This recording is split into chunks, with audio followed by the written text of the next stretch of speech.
Hello, my name is Ronald Gascon, and I'm an independent candidate for the office of President of the United States.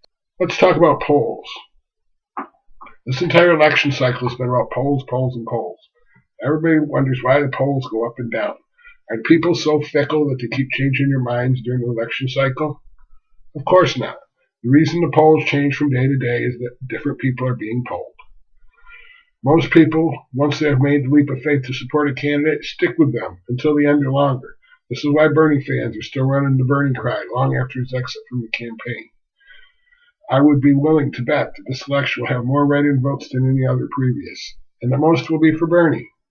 I almost fell for the Bernie Kool-Aid myself until I did some research. Bernie said he voted against funding for the Afghan and Iraq wars. Is this true or false?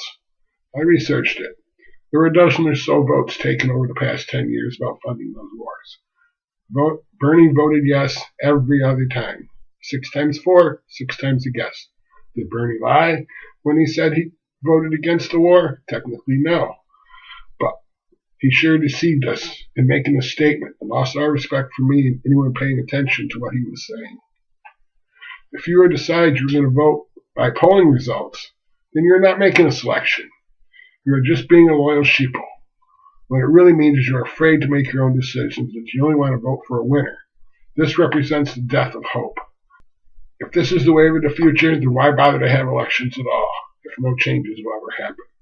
When you get in the voting booth, the only person you have to justify your vote to is yourself.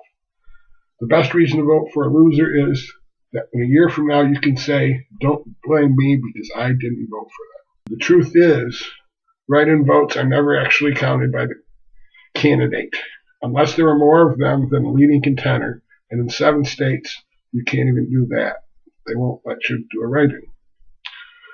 So, if you can't write me in, everybody says a bearded man cannot be elected. It hasn't happened in 120 years, but every president from Grant to Chester Arthur wore a beard.